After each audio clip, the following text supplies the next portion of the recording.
നമ്മുടെ രാജ്യത്ത് എവിടെയും എഴുതിയിട്ടില്ല. ബിക്കോസ് നമ്മുടെ രാജ്യം സെക്കുലർ ആയതുകൊണ്ട് ഈ അധികാര സ്ഥാനങ്ങളിൽ വരുന്ന ആൾക്കാർ ഒരു മതവിശ്വാസവും പ്രകടിപ്പിക്കാൻ പാടില്ല. അങ്ങനെയൊന്നുമില്ല. നരേന്ദ്രമോദി എല്ലാവർക്കും അറിയാവുന്ന പോലെ അദ്ദേഹം ഒരു പ്രാക്ടീസിങ് ഹിന്ദുവാണ്. അദ്ദേഹം ക്ഷേത്രങ്ങളിൽ പോകുന്നത് ആദ്യമായിട്ടല്ല. അദ്ദേഹം ഇതിനു മുമ്പും പോകാറുണ്ട്. പലപ്പോഴും പ്രധാനമന്ത്രി ആയതിനു ശേഷം തന്നെ എത്രയോ തവണ പോയിട്ടുണ്ട്. ആറ്റുകാൽ പൊങ്കാല നടക്കുന്ന സമയത്ത് ഇവിടെ കമ്മ്യൂണിസ്റ്റ് സർക്കാർ അവധി കൊടുക്കുന്നില്ല. വെട്ടുകാട് പള്ളി പെരുന്നാൾ നടക്കുമ്പോൾ, ബീബ പള്ളി ഉറൂസ് നടക്കുമ്പോൾ ഇങ്ങനെ നോക്കിക്കഴിഞ്ഞാൽ എല്ലാ മതവിഭാഗങ്ങൾക്കും നൽകുന്നതാണ്. അപ്പൊ ഞാൻ പറഞ്ഞു വെച്ചാൽ ഇങ്ങനെ എല്ലാവർക്കും മനസ്സിലാകുന്ന കാര്യങ്ങൾ പോലും ചേർത്തുകൊണ്ട് ആൾക്കാർ ഇവർ കുറ്റം പറയുക. ഈ ഒരു തർക്കമുള്ളത് കൊണ്ട് അവിടേക്ക് ആരെങ്കിലും വന്ന് എന്തെങ്കിലും ചെയ്യാൻ പോലും തയ്യാറായിരുന്നില്ല. ഇനിയിപ്പോൾ അങ്ങനെയല്ല വരാൻ പോകുന്നത്. അപ്പോൾ ഇതിന്റെ ബെനിഫിറ്റ്സ് കിട്ടാൻ പോകുന്നത് ഹിന്ദുക്കൾക്ക് മാത്രമല്ല.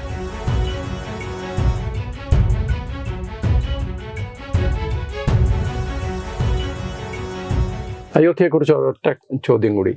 ഇതൊരു രാഷ്ട്രീയ വിഷയമാണ് എന്ന് നമുക്ക് അറിയാം, കാരണം ഒരു പ്രധാനപ്പെട്ട രാഷ്ട്രീയ പാർട്ടി അവരുടെ. പക്ഷേ അയോധ്യയിൽ പ്രധാനമന്ത്രി നരേന്ദ്രമോദി പ്രാണപ്രതിഷ്ഠ നടത്തുന്നു. ഒരു സെക്യുലർ രാജ്യത്തിന്റെ പ്രധാനമന്ത്രി ചെയ്യേണ്ട പണിയാണോ ഇത് എന്നൊക്കെയുള്ള ചോദ്യങ്ങളും വരുന്നുണ്ട്. അപ്പോൾ അതിനുള്ള മറുപടി താങ്കൾ അവിടെ പോയ ആളെന്നുള്ള നിലയിൽ, നരേന്ദ്രമോദി ആ ചടങ്ങിൽ കണ്ട ആളെന്നുള്ള നിലയിൽ താങ്കളുടെ മറുപടി എന്തായിരിക്കും? അത് വളരെ ലളിതമാണ്. അതായത് നമ്മുടെ രാജ്യം സെക്യുലറാണ്. സെക്യുലർ എന്ന് പറഞ്ഞു കഴിഞ്ഞാൽ നമ്മുടെ സർക്കാർ എല്ലാവിധ മതപരമായ കാര്യങ്ങളിൽ നിന്നും വിട്ടുനിൽക്കുന്നു എന്ന രീതിയിലല്ല. അതൊരു വെസ്റ്റേൺ സെക്യുലറിസത്തിന്റെ രീതിയാണ്. നമ്മുടെ ഭരണഘടനാ ശില്പികൾ ഉൾപ്പെടെ ഈ സെക്യുലറിസം എന്ന് പറയുന്നത് ഭരണഘടനയിൽ വേണോ വേണ്ടയോ എന്ന രീതിയിലുള്ള ചർച്ചയുണ്ടായിരുന്ന സമയത്ത് പോലും അംബേദ്കർ ഉൾപ്പെടെയുള്ള ആൾക്കാരുടെ അഭിപ്രായം നമ്മൾ ഇൻഹെറന്റ്ലി സെക്യുലർ ആണ്. അതിനി പ്രത്യേകിച്ച് ഇവിടെ എഴുതി വെക്കേണ്ടുന്ന കാര്യമില്ല. നമ്മുടെ എല്ലാ രീതികളിലും നമ്മളുടെ ഈ മതനിരപേക്ഷത എന്ന് പറയുന്നതുണ്ട്. പക്ഷേ അത് ഒരിക്കലും നെഗറ്റീവ് സെക്യുലറിസം അല്ല. സ്റ്റേറ്റ് പൂർണ്ണമായി മാറി നിൽക്കുന്നു എന്നല്ല, നേരെ മറിച്ച് എല്ലാവരെയും നമ്മൾ തുല്യരായി കാണുന്നു എന്ന രീതിയിലാണ്. അപ്പോൾ നമ്മളൊന്ന് ആലോചിച്ച് നോക്കിയാൽ മതി. നമ്മൾ സർക്കാരിൻ്റെ ഭാഗത്തു നിന്ന് ഹജ്ജുമായി ബന്ധപ്പെട്ട് ഇളവുകൾ കൊടുക്കാൻ വേണ്ടിയിട്ട് ചെയ്യുന്നുണ്ട്. ശബരിമല പോലെയുള്ള കാര്യങ്ങളെല്ലാം, ക്ഷേത്രങ്ങളെല്ലാം നോക്കുന്ന ദേവസ്വം ബോർഡൊക്കെ നിയന്ത്രിക്കുന്നത് പലപ്പോഴും സർക്കാരാണ്. അപ്പൊ അങ്ങനെ നോക്കിക്കഴിഞ്ഞാൽ മതനിരപേക്ഷത എന്ന് പറയുന്നത് പൂർണ്ണമായിട്ട് നടപ്പാക്കിയിരിക്കുന്ന ഒരു സംവിധാനമല്ല. പാശ്ചാത്യ രാജ്യങ്ങളിൽ സാധിക്കുന്ന കാര്യമാണ്, ഇവിടെ ഒരിക്കലും സാധിക്കാത്ത കാര്യമാണ്. അപ്പൊ അങ്ങനെ നോക്കിക്കഴിഞ്ഞാൽ അങ്ങനെയല്ല. പിന്നെ പ്രധാനമന്ത്രി പോവുക എന്ന് പറയുമ്പോഴത്തേക്ക് നമ്മുടെ രാജ്യത്ത് എവിടെയും എഴുതിയിട്ടില്ല. ബിക്കോസ് നമ്മുടെ രാജ്യം സെക്കുലർ ആയതുകൊണ്ട് ഈ അധികാര സ്ഥാനങ്ങളിൽ വരുന്ന ആൾക്കാർ ഒരു മതവിശ്വാസവും പ്രകടിപ്പിക്കാൻ പാടില്ല. അങ്ങനെയൊന്നുമില്ല. നരേന്ദ്രമോദി എല്ലാവർക്കും അറിയാവുന്ന പോലെ അദ്ദേഹം ഒരു പ്രാക്ടീസിങ് ഹിന്ദുവാണ്. അദ്ദേഹം ക്ഷേത്രങ്ങളിൽ പോകുന്നത് ആദ്യമായിട്ടല്ല. അദ്ദേഹം ഇതിനു മുമ്പും പോകാറുണ്ട്. പലപ്പോഴും പ്രധാനമന്ത്രി ആയതിനു ശേഷം തന്നെ എത്രയോ തവണ പോയിട്ടുണ്ട്. പിന്നെ ഈ ഒരു ചടങ്ങ് നടത്തുന്നത് പൂർണ്ണമായിട്ടും ഒരു ഗവൺമെന്റ് പരിപാടിയല്ല. അത് പൂർണ്ണമായിട്ടും ഒരു ട്രസ്റ്റ് നടത്തുന്ന പരിപാടി. അതിന്റെ ഫണ്ടിങ്ങും എല്ലാം ഭക്തരായിട്ടുള്ള ആൾക്കാർ കൊടുക്കുന്ന ഒരു ക്രൗഡ് സോഴ്സ്ഡ് പരിപാടിയാണ്. അതിൽ അദ്ദേഹത്തെ ക്ഷണിക്കുന്നു, അദ്ദേഹം അവിടെ പങ്കെടുക്കുന്നു. അതിപ്പോൾ നടൻ സുരേഷ് ഗോപിയുടെ മകളുടെ കല്യാണത്തിൽ പങ്കെടുക്കുന്ന നരേന്ദ്രമോദിയാണോ ഈ കല്യാണം നടത്തുന്നത്? അദ്ദേഹം ഈ കുട്ടിയുടെ കൈ അവിടെ പിടിച്ചു കൊടുത്തു എന്ന് പറഞ്ഞുകൊണ്ട് കുട്ടിയുടെ രക്ഷാധികാരി. സാങ്കേതികമായിട്ട് ശരിയാണെങ്കിലും ഇവിടെ അദ്ദേഹമായിരുന്നു അതിന്റെ ഒരു പ്രധാനപ്പെട്ട റോൾ നിർവഹിച്ചത് എന്നുള്ളതാണ് വിമർശനം. അല്ല, അത് ഈ ആചാരങ്ങളുടെ ഇത്തരത്തിലുള്ള പദ്ധതികൾക്കൊരു യജമാന സ്ഥാനത്ത് ആളുണ്ടാവണം. അത് ആ പദ്ധതിയുടെ ഭാഗമാണ്. പക്ഷെ അദ്ദേഹമാണോ പ്രാണപ്രതിഷ്ഠ നടത്തുന്നത് ചോദിച്ചാൽ അദ്ദേഹമല്ല. ഈ വിഗ്രഹത്തിലേക്ക് ചൈതന്യത്തിനെ കൊണ്ടുവരികയും അതിന് പ്രാണൻ പകർന്നു നൽകുകയും ചെയ്യുക എന്ന് പറയുന്നത് ഈ മന്ത്രോച്ചാരണം വഴിയാണ്. ആ മന്ത്രം അദ്ദേഹത്തിന് അറിയുന്ന മന്ത്രങ്ങളല്ല. അത് ഉച്ചരിക്കുന്നതിനാണ് അവിടെയുള്ള പണ്ഡിതന്മാരായിട്ടുള്ള പുരോഹിതന്മാരായിട്ടുള്ള ആൾക്കാർ, നൂറുകണക്കിന് ആൾക്കാർ അവിടെ വേറെയുണ്ട്. അവരിത് ചെയ്യുന്ന സമയത്ത് ഒരു കണ്ട്യൂട്ട് അല്ലെങ്കിൽ അതിന്റെ ഒരു കണ്ടക്ടർ പോലെ ഒരാളാണ് നിന്നിട്ട് ഭരണകർത്താവണമെന്നും അങ്ങനെ ഒരാളിനെ കൊണ്ട് അത് ചെയ്യിപ്പിക്കുന്നു എന്നുള്ളതല്ല. അല്ലാതെ അദ്ദേഹമല്ല ആ പ്രാണപ്രതിഷ്ഠ നടത്തുന്നത്. അതിന്റെ ഭാഗമായി പ്രചരണങ്ങൾ അങ്ങനെയാണ്. അപ്പോൾ ഇതിന്റെ സംഭവം എന്ന് വെച്ചാൽ അദ്ദേഹം ഒരു വിശ്വാസിയാണ്. അദ്ദേഹത്തിന് പ്രധാനമന്ത്രി ആയിരിക്കുമ്പോഴും ആർട്ടിക്കിൾ 25, 26 എല്ലാം അദ്ദേഹത്തിനുണ്ട്. അദ്ദേഹത്തിന്റെ മതനിഷ്ഠയ്ക്കനുസരിച്ച് അദ്ദേഹത്തിന്റെ ജീവിക്കാനുള്ള അവകാശമുണ്ട്. നമ്മളൊന്ന് ആലോചിച്ച് നോക്കിക്കഴിഞ്ഞാൽ ജവഹർലാൽ നെഹ്റു പ്രധാനമന്ത്രി ആയിരുന്ന സമയത്താണ് സോമനാഥ ക്ഷേത്രത്തിന്റെ പ്രാണപ്രതിഷ്ഠ നടത്താനായിട്ട് ഇന്ത്യയുടെ പ്രസിഡന്റ് അവിടെ പോകുന്നത്. അദ്ദേഹത്തിനെ നോക്കിക്കഴിഞ്ഞാൽ, ചിത്രങ്ങൾ നോക്കിക്കഴിഞ്ഞാൽ ഗർഭഗൃഹത്തിൽ അദ്ദേഹം നിൽക്കുന്നത് നമുക്ക് കാണാം. അന്നത്തേത് ഫുള്ളി സ്റ്റേറ്റ് സ്പോൺസേഡ് പരിപാടിയായിരുന്നു. അന്ന് പോകാൻ പാടില്ല എന്ന് പറഞ്ഞ് നെഹ്റു കത്തെഴുതി. പോകാൻ പാടില്ല എന്ന് നെഹ്റു പറഞ്ഞപ്പോൾ ഞാൻ പോകുമെന്ന് പറഞ്ഞ് രാജേന്ദ്ര പ്രസാദ് പോവുകയും നെഹ്റുവിന് വേറെയും മാർഗങ്ങളുണ്ടായിട്ട് തടസ്സപ്പെടുത്താൻ പറ്റിയില്ല. കാരണം നമ്മളൊന്ന് ആലോചിച്ച് നോക്കിക്കഴിഞ്ഞാൽ, നമ്മൾ ഈ മതനിരപേക്ഷതയും എല്ലാം പറയുമ്പോൾ ജുനഗദിനെ ഇന്ത്യയിലേക്ക് ലയിപ്പിച്ചാൽ സോമനാഥ ക്ഷേത്രം പൂർത്തിയാക്കി തരാം എന്ന പ്രോമിസ് മുന്നോട്ട് വെച്ചത് government of India. Sardar Vallabhbhai Patel നെഹ്റുവിന്റെ ക്യാബിനറ്റിലെ ഡെപ്യൂട്ടി പ്രൈം മിനിസ്റ്ററാണ്. അപ്പോൾ ഇതിന്റെ മൊത്തം കാര്യങ്ങൾ ഓവർസീ ചെയ്യുന്നത് അദ്ദേഹം. അതിനുശേഷം അവിടെ ഗാഡ്ഗിലിനെ പോലെയുള്ള KM മുൻഷിയെ പോലെയുള്ള ആൾക്കാർ നെഹ്റുവിന്റെ ക്യാബിനറ്റിലെ മന്ത്രിമാരാണ് ഇതിന്റെ കാര്യങ്ങളെല്ലാം നോക്കുന്നത്. ഇപ്പൊ ഈ പ്രാണപ്രതിഷ്ഠ ചടങ്ങുമായി ബന്ധപ്പെട്ട ആ ചടങ്ങാണല്ലോ ഇപ്പൊ വിവാദമാകുന്നത്. ചടങ്ങിൽ നിങ്ങൾ പങ്കെടുക്കണമെന്നും പറഞ്ഞിട്ട് ഇവിടെ കത്തയക്കുന്നത് ആരാണ്? ചമ്പത് റായി ആണ്. അദ്ദേഹം ആരാണ്? അദ്ദേഹം ഈ ട്രസ്റ്റിന്റെ ജനറൽ സെക്രട്ടറിയാണ്. ജനറൽ സെക്രട്ടറിയാണ്. നേരെ മറിച്ച് അന്ന് കത്തയക്കുന്നത് KM മുൻഷിയാണ്, നെഹ്റുവിന്റെ ക്യാബിനറ്റിലെ കൃഷി മന്ത്രിയാണ്. അദ്ദേഹമാണ് അയക്കുന്നത്. ഇന്ന് നോക്കിക്കഴിഞ്ഞാൽ അപ്പൊ പൂർണ്ണമായും സ്റ്റേറ്റ് സ്പോൺസേർഡ് പരിപാടി നമ്മൾ ഈ ഭരണഘടന അഡോപ്റ്റ് ചെയ്തതിന്റെ തൊട്ടടുത്ത കൊല്ലം നമ്മൾ ഇവിടെ നടത്തിയതാണ്. അപ്പൊ അന്ന് ഇത് മതനിരപേക്ഷമാണോ അല്ലയോ എന്നുള്ള കാര്യത്തിൽ ആർക്കും തർക്കമൊന്നുമില്ല. ഇന്ന് വർഷങ്ങൾ കഴിഞ്ഞ് അല്ലെങ്കിൽ പതിറ്റാണ്ടുകൾ കഴിഞ്ഞതിന് ശേഷം ഒരു ട്രസ്റ്റ് നടത്തുന്ന ഒരു ചടങ്ങിൽ പ്രധാനമന്ത്രി പങ്കെടുക്കുമ്പോഴേക്കും അയ്യോ നമ്മുടെ സെക്യുലറിസം തകർന്നു വീണേ എന്ന് പറഞ്ഞാൽ, എനിക്ക് തോന്നുന്ന ഒരു സെക്യുലർ ഫണ്ടമെന്റലിസത്തിൽ നിന്ന് നമ്മൾ മാറി ഇപ്പോൾ യഥാർത്ഥത്തിലുള്ള ഭാരതീയ സെക്യുലറിസത്തിലേക്ക് എത്തിയിരിക്കുന്നു. അത് എന്താണെന്ന് വെച്ചാൽ നമ്മുടെ ഒരു കൺവെൻഷണൽ നറേറ്റീവ് ഉണ്ട്. ഇടയ്ക്ക് നമ്മൾ ഒരു നെറ്റിൽ കണ്ട ഒരു തമാശയാണ്. നമ്മുടെ നാട്ടിലെ ക്രിസ്ത്യൻസ് ക്രിസ്ത്യാനിറ്റി ഫോളോ ചെയ്യുന്നു, മുസ്ലിംസ് ഇസ്ലാം ഫോളോ ചെയ്യുന്നു, ഹിന്ദുക്കൾ സെക്യുലറിസം ഫോളോ ചെയ്തേ പറ്റൂ എന്ന് പറയുന്നൊരു സംഭവമാണ്. അപ്പൊ ഇത് ഞാൻ പറയുന്നത് നിങ്ങളുടെ വിശ്വാസം എന്തുമായിക്കോട്ടെ, അവിടെ പ്രധാനമന്ത്രി ഒരു മുസ്ലിം ആണെങ്കിൽ അദ്ദേഹത്തിന്റെ ആചാരപ്രകാരം ഒരു കാര്യം ചെയ്യണമെങ്കിൽ ഇവിടെ ആർക്കാ തടസ്സം? ഒരാൾക്കും ഒരു ബുദ്ധിമുട്ടുണ്ടാകേണ്ട കാര്യമില്ല. പക്ഷേ നരേന്ദ്രമോദി പ്രധാനമന്ത്രിയായി അദ്ദേഹം ഒരു ഹിന്ദുവായി, അതുകൊണ്ട് അദ്ദേഹം ഒരു ക്ഷേത്രത്തിന്റെ ഇതിൽ പോയാൽ ഇന്ത്യയുടെ സെക്യുലറിസം തകർന്നു എന്നൊരർത്ഥമൊന്നുമില്ല. അങ്ങനെയാണെങ്കിൽ ഇതിപ്പോൾ കഴിഞ്ഞതിന് ശേഷം കുറച്ച് ദിവസമായില്ലേ, എന്നിട്ട് എവിടെ എന്ത് തകർന്നേ? അങ്ങനെയൊന്നും തകർന്നിട്ടില്ലല്ലോ. അപ്പൊ ഇതൊക്കെ വെറുതെ നമ്മൾ ഒരു ഓപ്പോസിഷൻ കൊണ്ടുവരുന്നതിന് വേണ്ടിയിട്ട് ചെയ്ത കാര്യമാണ്. പിന്നെ അതുമായി ബന്ധപ്പെട്ട് തന്നെ എന്താണ് ഈ അവധി കൊടുത്തു മറ്റേത് മറിച്ചത്. അവധി ഇവിടെ കൊടുക്കാറില്ലേ? ആറ്റുകാൽ പൊങ്കാല നടക്കുന്ന സമയത്ത് ഇവിടെ കമ്മ്യൂണിസ്റ്റ് സർക്കാർ അവധി കൊടുക്കുന്നില്ല. വെട്ടുകാട് പള്ളി പെരുന്നാൾ നടക്കുമ്പോൾ, ബീബ പള്ളി ഉറൂസ് നടക്കുമ്പോൾ, ഇങ്ങനെ നോക്കിക്കഴിഞ്ഞാൽ എല്ലാ മതവിഭാഗങ്ങൾക്കും നൽകുന്നതാണ്. അപ്പൊ ഞാൻ പറഞ്ഞു വെച്ചാല് ഇങ്ങനെ എല്ലാവർക്കും മനസ്സിലാകുന്ന കാര്യങ്ങൾ പോലും ചേർത്തുകൊണ്ട് ആൾക്കാർ ഇവരെ കുറ്റം പറയുക. ഞാൻ പറഞ്ഞത് അങ്ങനെയാണെങ്കിൽ പൂർണ്ണമായി സ്റ്റേറ്റ് ഇതിൽ നിന്നെല്ലാം വിട്ടു നിൽക്കുകയാണെങ്കിൽ നമുക്കിവിടെ ശ്രീകൃഷ്ണ ജയന്തിക്ക് അവധി വേണ്ട, ക്രിസ്മസിന് അവധി വേണ്ട, നബിദിനത്തിന് അവധി വേണ്ട. നമ്മൾ ഈ ഭരണഘടനാ ദിനത്തിനും മഹാത്മാഗാന്ധിയുടെ ചരമദിനം എന്നൊക്കെ പറഞ്ഞുള്ള ദിവസങ്ങളിൽ മാത്രം അവധി കൊടുത്താൽ മതി. പക്ഷെ അങ്ങനെയല്ലല്ലോ പോകുന്നത്. അതെന്തുകൊണ്ടാണ്? അത് ഇന്ന് നരേന്ദ്രമോദി കൊണ്ടുവന്നതും അല്ലല്ലോ. അത് പണ്ട് മുതലേ തന്നെ ഈ ജനവിഭാഗങ്ങളെല്ലാം ഒന്നിച്ചു പോകണം. ഈ ജനസംഖ്യയിൽ ഏറ്റവും ചുരുങ്ങിയ ശതമാനം മാത്രമുള്ള സ്വരാഷ്ട്രീയൻ മതത്തിൽ വിശ്വസിക്കുന്ന പാഴ്സികളായിട്ടുള്ള ആൾക്കാരെ അല്ലെങ്കിൽ ജൈനരെ, ഇവർക്കും എല്ലാം തന്നെ മെയിൻ സ്ട്രീമിന്റെ ഭാഗമായിട്ടുള്ള എല്ലാ അവകാശങ്ങളും കിട്ടണം. അതാണ് നമ്മുടെ സെക്യുലറിസം. അല്ലാതെ വേറൊരുത്തരും അത് കിട്ടത്തില്ല, എനിക്ക് മാത്രമേ ഉള്ളൂ എന്ന് പറയുന്നിടത്താ പ്രശ്നം. അപ്പൊ അത് ഒരു പ്രാക്ടീസിങ് ഹിന്ദു അത് ചെയ്യുന്നതിൽ യാതൊരു ഇത്രയും കാലം തുടർന്നു വന്ന ആ ഒരു റോങ് പ്രാക്ടീസിന്റെ ഒരു കാലം കൊടുക്കുന്ന ഒരു തിരിച്ചടി കൂടിയായിരിക്കണം. തീർച്ചയായിട്ടും. ഞാൻ പറയുന്നത് വെച്ചാൽ ഇപ്പൊ നമ്മൾ കണ്ടില്ലേ, ഇത് വരുന്ന സമയത്തേക്ക് നമ്മുടെ ഉള്ളിൽ ഇങ്ങനെ ഒരു ഫീൽ ഉണ്ടായിരുന്നു. ആ ഫീൽ എന്താണ്? വേറൊരാളിനെ നശിപ്പിക്കാനല്ല. നമ്മൾക്ക് സ്പിരിച്വാലിറ്റി കൊണ്ട് അല്ലെങ്കിൽ മതപരമായിട്ടുള്ള വിശ്വാസം കൊണ്ട് നമുക്ക് കിട്ടുന്ന കുറേ പീസ് ഓഫ് മൈൻഡ് കാര്യങ്ങളുണ്ട്. അത് പ്രാക്ടീസ് ചെയ്യുന്ന ആൾക്കാർക്കറിയാം. അല്ലാതെ മതവിശ്വാസികളായിട്ടുള്ള ആൾക്കാർ ഇതെല്ലാം എന്തോ തെറ്റായിട്ടുള്ള ഒരു കാര്യം അങ്ങനെയില്ലല്ലോ. ഈ പറയുന്ന അംബേദ്കറും പിന്നെ വിശ്വാസിയല്ലാത്ത നെഹ്റു എല്ലാം കൂടെ ചേർന്നിട്ടല്ലേ നിങ്ങൾ മതവിശ്വാസം കൊണ്ടുപോക്കോളൂ എന്ന് പറഞ്ഞ്. താങ്കളുടെ ഓപ്പോസിറ്റ് എനിക്ക് പകരം വേറെ ഒരു മറ്റൊരു വീക്ഷണമുള്ള ഒരാളാണ് ഇരിക്കുന്നതെങ്കിൽ അദ്ദേഹം പറയാൻ പോകുന്നത്, ശ്രീത്ത് ഇത് ഇങ്ങനെ വളരെ മിനുക്കിയൊക്കെ പറയുന്നുണ്ടെങ്കിലും ഇന്ത്യ യഥാർത്ഥത്തിൽ ഹിന്ദുരാഷ്ട്രമാകാൻ പോവുകയാണ്, അതിൻ്റെ ഒരു അടയാളങ്ങളാണ് നമ്മൾ കാണുന്നതെന്ന് ഒരുപക്ഷെ അയാൾ പറഞ്ഞേക്കാം. അങ്ങനെ പറയുകയാണെങ്കിൽ എന്തായിരിക്കും താങ്കളുടെ ഒരു? ഇല്ല, അങ്ങനെയല്ല. നോക്കൂ, ഇതിന്റെ പ്രധാനപ്പെട്ട കാര്യം എന്ന് വെച്ചാൽ നമ്മൾ പോപ്പുലേഷൻ വെച്ചിട്ടാണ് നോക്കുന്നതെങ്കിൽ ഇന്ത്യ ഓൾറെഡി ഹിന്ദു രാഷ്ട്രമാണ്. കാരണം നമ്മൾ ഇവിടെ നോക്കിക്കഴിഞ്ഞാൽ ഏറ്റവും 80% ഒരു കമ്മ്യൂണിറ്റി മാത്രമുള്ളപ്പോൾ അങ്ങനെ നോക്കിക്കഴിഞ്ഞാൽ അങ്ങനെയാണ്. പക്ഷേ ഇപ്പോഴും അങ്ങനെ അല്ലാതെ നിൽക്കുന്നതും, അതായത് നമ്മളൊരു മതപരമായ രാജ്യം, ഒരു തിയോക്രാറ്റിക് സ്റ്റേറ്റ് അല്ലാതെ നിൽക്കുന്നതും മറ്റുള്ള മതവിശ്വാസികൾക്ക് എല്ലാവർക്കും നമ്മുടെ നാട്ടിൽ ഗവർണറെ ചീത്ത വിളിക്കാൻ, പ്രധാനമന്ത്രിയെ ചീത്ത വിളിക്കാൻ, ഇത് പ്രധാനമന്ത്രിയുടെ അപ്പൻ്റെ വകയല്ല എന്ന് പറയാൻ ഒക്കെ പറയുന്ന അവകാശവും സ്വാതന്ത്ര്യവും എല്ലാം ഇവിടെ കിട്ടുന്നത് ഈ മെജോറിറ്റി ആൾക്കാർക്ക് മാത്രമല്ലല്ലോ. എല്ലാ ആൾക്കാരും ഇതൊക്കെ പറയുന്നുണ്ട്. ഇത് ശരിയാണോ തെറ്റാണോ എന്നുള്ളത് രണ്ടാമത്തെ വിഷയം. പക്ഷേ അതിന്റെ ആ സ്വാതന്ത്ര്യം കിട്ടുന്നത് ഈ മെജോറിറ്റി ഉള്ളത് കൊണ്ടാണ്. എല്ലാവർക്കും അതെ. അപ്പം ഞാൻ പറയുന്നത്, അത് നിങ്ങൾക്ക് ഏതൊരു സമയം നിങ്ങളുടെ മതപരമായിട്ടുള്ള കാര്യങ്ങൾ ചെയ്യുന്നതിന് വേണ്ടിയിട്ട് തടസ്സം ഇല്ല, ഇനി നീ നാളെ മുതൽ നിനക്ക് 5 നേരം നിസ്കരിക്കാൻ പറ്റില്ല എന്നാരെങ്കിലും പറഞ്ഞെങ്കിൽ മാത്രമേ അതിനകത്ത് പ്രശ്നമുള്ളൂ. അല്ലെങ്കിൽ എന്താ ചെയ്യുന്നത്? നമ്മുടെ നാട്ടിൽ ഈ സ്വാതന്ത്ര്യം കിട്ടിയിട്ട് 75 വർഷം കഴിഞ്ഞതിന് ശേഷം ഇവിടെ ജീവിച്ചിരിക്കുന്ന ആർക്കെങ്കിലും എന്തെങ്കിലും എനിക്ക് എൻ്റെ മതവിശ്വാസം പിന്തുടരാൻ പറ്റുന്നില്ല എന്ന രീതിയിലുള്ള ഒരു അവസ്ഥ ഇന്ത്യയിൽ ഏത് പൊളിറ്റിക്കൽ പാർട്ടി, അതിപ്പം സെൻട്രിസ്റ്റ് ആയാലും ലെഫ്റ്റിസ്റ്റ് ആയാലും റൈറ്റിസ്റ്റ് ആയാലും ഭരിക്കുന്ന സമയത്ത് ഇവിടെ ഉണ്ടായിട്ടില്ല. അങ്ങനെ ഒരു ബുദ്ധിമുട്ട് ഇവിടെ ഇല്ല. അപ്പൊ അങ്ങനെ ഏതെങ്കിലും ഒരു സമയത്ത് വന്നെങ്കിൽ മാത്രമേ നമ്മൾ അതിനെപ്പറ്റി ചിന്തിക്കേണ്ട കാര്യം പോലുമല്ലോ. അതിന് വേണ്ടുന്ന ഒരു റിമോട്ടായിട്ട് പോലും ഒരു കാര്യം ഇവിടെ ഉണ്ടാവുന്നില്ലല്ലോ. അപ്പൊ ഇത് ഈ പുലി വരുന്നത് പേടിപ്പിക്കുകയാണ് മനുഷ്യരിൽ.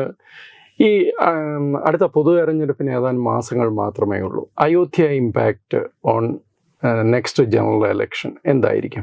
അത് വളരെ വലുതായിരിക്കും എന്നാണ് എനിക്ക് തോന്നുന്നത്. പ്രത്യേകിച്ച് അത് ഒരു ഹിന്ദി ഹാർട്ട്ലാൻഡിനെ സംബന്ധിച്ചിടത്തോളം. നേരത്തെ പറഞ്ഞ പോലെ ഇവിടെയുള്ള ആൾക്കാർക്ക് ആ ഒരു റിയലൈസേഷൻ ഇപ്പോഴാണ് വരുന്നതെങ്കിലും ഹിന്ദി ഹാർഡ്ലാൻഡിലുള്ള ആൾക്കാരെ സംബന്ധിച്ചിടത്തോളം അത് വളരെ പ്രധാനപ്പെട്ട ഒരു കാര്യമാണ്. പിന്നെ അത് BJP സംബന്ധിച്ചിടത്തോളം അത് ഉപയോഗിക്കുന്നതിൽ തെറ്റുമില്ല. കാരണം അവരുടെ ഇലക്ടറൽ പ്രോമിസ് ആണ്. അപ്പോൾ അത് രഹസ്യമായിട്ട് പറയുന്നതോ ഒളിച്ചു കടത്തലോ ഒന്നുമല്ല. ആർട്ടിക്കിൾ 370 ഇല്ലാതെയാക്കും എന്ന് അവർ പറഞ്ഞതുപോലെ തന്നെ എഴുതി വെച്ചിരുന്ന കാര്യമാണ്. ഞങ്ങൾ കോൺസ്റ്റിറ്റ്യൂഷണൽ റെമഡീസ് അല്ലെങ്കിൽ വിത്തിൻ കോൺസ്റ്റിറ്റ്യൂഷണൽ ഫ്രെയിം വർക്ക് എന്തൊക്കെ സാധ്യമാകുമോ അതെല്ലാം ഞങ്ങളിത് ചെയ്ത് ഇത് പരിഹരിക്കാനായിട്ട് ശ്രമിക്കും എന്നവർ പറഞ്ഞതാണ്. അപ്പോൾ അത് ഫുൾഫിൽമെന്റ് ആണ്. ആ ബോക്സ് ടിക്ക് ഓഫ് ചെയ്യുന്ന പരിപാടിയാണ്. അത് ചെയ്തു കഴിഞ്ഞാൽ അവർക്ക് അത് വെച്ചിട്ട് പറയാം അതിനകത്ത് പിന്നെ പ്രശ്നം ഞങ്ങൾ ഇത് ചെയ്തു. പക്ഷേ ഹിന്ദി ഹാർട്ട്ലാൻഡിൽ ഇപ്പൊ താങ്കൾ പറഞ്ഞ പോലെ ഹിന്ദി ഹൃദയഭൂമിയിൽ ഇതിന്റെ ഇമ്പാക്ട് വലുതായിരിക്കും. സൗത്ത് ഇന്ത്യയിലേക്ക് വരുമ്പോഴോ? അല്ല, സൗത്ത് ഇന്ത്യയിലേക്ക് നമുക്കത് പ്രെഡിക്റ്റ് ചെയ്യാൻ പറ്റില്ല. കാരണം ഈ റിയലൈസേഷൻ ഇപ്പോഴാണ് ആൾക്കാർക്ക് ഉണ്ടായിക്കൊണ്ടിരിക്കുന്നത്. അത് അവരെ ഏത് രീതിയിൽ അവരെ ബാധിക്കും എന്നുള്ളത് നമുക്ക് അറിയില്ല. ഹിന്ദി ഹാർഡ്ലാൻഡിലെ സംബന്ധിച്ചിടത്തോളം അവിടുത്തെ ഒരു പ്രധാന വിഷയമാണ്. നമ്മളവിടെ ചെല്ലുന്ന സമയത്ത് നമ്മൾ അവിടെയുള്ള ആൾക്കാരുടെ വികാരമൊക്കെ കാണുന്ന സമയത്ത് നമുക്കത് മനസ്സിലാകും. അതുണ്ട്, കണ്ണ് നിറയുന്ന ആൾക്കാരുണ്ട്, കരയുന്നവരുണ്ട്, അങ്ങനെയുള്ളവരെ കണ്ടു. പിന്നെ ഇത് ഹിന്ദു കമ്മ്യൂണിറ്റിന് മാത്രമല്ല, അവിടെയുള്ള ആൾക്കാർ ഇപ്പോൾ അയോധ്യ എന്ന് പറയുന്ന ഒരു പ്രോവിൻസ്, ഈ ഫൈസാബാദ് ഒക്കെ എന്തുകൊണ്ട് വലിയ രീതിയിൽ ഡെവലപ്പ് ആയില്ല എന്ന് വെച്ചാൽ അതിൻ്റെ ഒരു പ്രശ്നം ഈ ഒരു തർക്കമുള്ളത് കൊണ്ട് അവിടെയൊക്കെ ആരെങ്കിലും വന്ന് എന്തെങ്കിലും ചെയ്യാൻ പോലും തയ്യാറായിരുന്നില്ല. ഇനിയിപ്പോൾ അങ്ങനെയല്ല വരാൻ പോകുന്നത്. അപ്പോൾ ഇതിൻ്റെ ബെനിഫിറ്റ്സ് കിട്ടാൻ പോകുന്നത് ഹിന്ദുക്കൾക്ക് മാത്രമല്ല. അവിടെ മുമ്പ് തന്നെ ഞാൻ ഇവിടെ 2016 ഞാൻ ഫൈസാബാദിൽ പോകുന്ന സമയത്ത് ഞാൻ അവിടെയുള്ള ലോക്കലായിട്ടുള്ള ആൾക്കാരോട്, മുസ്ലിംസിനോട് ഉൾപ്പെടെ, കടക്കാർ, ഡ്രൈവർമാർ, ഇവരോടൊക്കെ ചോദിക്കുന്ന സമയത്ത് അവർ പറയുന്നത് അവിടെ അമ്പലം വരട്ടെ. എന്നോട് പറഞ്ഞ ആൾക്കാരുണ്ട് ജന്മസ്ഥാൻ മസ്ജിദ് എന്നാണ് പണ്ട് തൊട്ടേ പറയുന്നത്, നമുക്ക് ജന്മസ്ഥാൻ എന്ന് പറയുന്നുണ്ട്. അപ്പൊ അങ്ങനെ നോക്കിക്കഴിഞ്ഞത് അവരുടേതാണ്. ഈ തർക്കം അങ്ങ് തീരട്ടെ, നമുക്ക് ജീവിക്കാനുള്ള സാഹചര്യം ഉണ്ടാകും എന്ന് പറയുന്ന ആൾക്കാരാണ്. അപ്പൊ അങ്ങനെ നോക്കിക്കഴിഞ്ഞാൽ അത് എല്ലാ ആൾക്കാരെയും വളരെ പോസിറ്റീവായിട്ട്. ഞാനിത് സൗത്ത് ഇന്ത്യയുടെ കാര്യം എടുത്തു ചോദിക്കാൻ കാരണം ഇപ്പൊ രാമായണത്തിൽ നിന്നും ഇതിൽ നിന്നും വിട്ടു കഴിഞ്ഞാലും സൗത്ത് ഇന്ത്യ ഒരു പ്രത്യേക ബ്ലോക്കാക്കി അല്ലെങ്കിൽ ഒരു പ്രത്യേക വികാരമാക്കി ഒരു പ്രത്യേക എക്സിസ്റ്റൻസ് ആക്കി കൊണ്ടുവരാനുള്ള വളരെ ബോധപൂർവമായ ശ്രമങ്ങൾ നമ്മുടെ നടക്കുന്നുണ്ട്. പ്രത്യേകിച്ച് യൂണിവേഴ്സിറ്റികളിൽ ഇതുമായി ബന്ധപ്പെട്ട് വലിയ പ്രചരണം നമ്മൾ തിരിച്ചറിഞ്ഞിട്ടുണ്ടോ ഈ അപകടം പൂർണ്ണ തോതിൽ? അല്ല, അത് ആൾക്കാർക്ക് അറിയാമെന്ന് എനിക്ക് തോന്നുന്നു. പക്ഷേ ഇതിൻ്റെ ഒരു പ്രശ്നം നമ്മൾ ഈ തിരിച്ചറിയുക എന്ന് പറയുന്നതിനെ നമ്മൾ ഏത് രീതിയിലാണ് ഉൾക്കൊള്ളുക എന്നുള്ളൊരു പ്രശ്നമുണ്ട്. ഇപ്പോൾ നമ്മുടെ നാട്ടിൽ ഈ പ്രത്യേകിച്ച് സദേൺ സ്റ്റേറ്റുകളിലൊക്കെ തന്നെ നാഷണൽ പൊളിറ്റിക്സിൽ നിന്ന് മാറി നിൽക്കുന്ന രീതിയിലുള്ള ഒരു ഡിഫറെൻറ്റ് പൊളിറ്റിക്സ് ആണ് ഓരോ സ്റ്റേറ്റിലും. അപ്പോൾ അങ്ങനെ നമ്മൾ നോക്കിക്കഴിഞ്ഞാൽ ഇപ്പോൾ തമിഴ്നാട്ടിലേക്ക് പോയി കഴിഞ്ഞാൽ അവിടെ വളരെ വലിയ രീതിയിലുള്ള ദ്രാവിഡ പൊളിറ്റിക്സ് ആണ്. നേരെ മറിച്ച് അതേ രീതിയിൽ നമുക്ക് തൊട്ടടുത്തുള്ള അയൽ സംസ്ഥാനങ്ങളിൽ പോലും കാണാനില്ല. കേരളത്തിൽ കാണാനില്ല, കർണാടകത്തിൽ കാണാനില്ല, ആന്ധ്രയിൽ കാണാനില്ല. അപ്പോൾ ഈ ഓരോ സ്ഥലത്ത് അവരവരുടേതായിട്ടുള്ള രീതി ഉണ്ടാക്കി വെച്ചിട്ടുണ്ട്. ഇപ്പോൾ കേരളത്തിൽ അത് കമ്മ്യൂണിസമാണ്. ഇന്ത്യയിൽ വേറെ എങ്ങും ഇപ്പോൾ അത് കാണാനില്ല. പക്ഷേ കേരളത്തിലെ സംബന്ധിച്ചിടത്തോളം വളരെ ഡീപ്പ് റൂട്ടഡ് ആയിട്ടുള്ള കമ്മ്യൂണിസ്റ്റ് ഫീലിങ്സ് ആൾക്കാർക്കുണ്ട്. ഈ ബോർഡറിന് അപ്പുറത്തേക്ക് പോകുമ്പോൾ, തമിഴ്നാട്ടിലേക്ക് പോകുമ്പോൾ അതില്ല.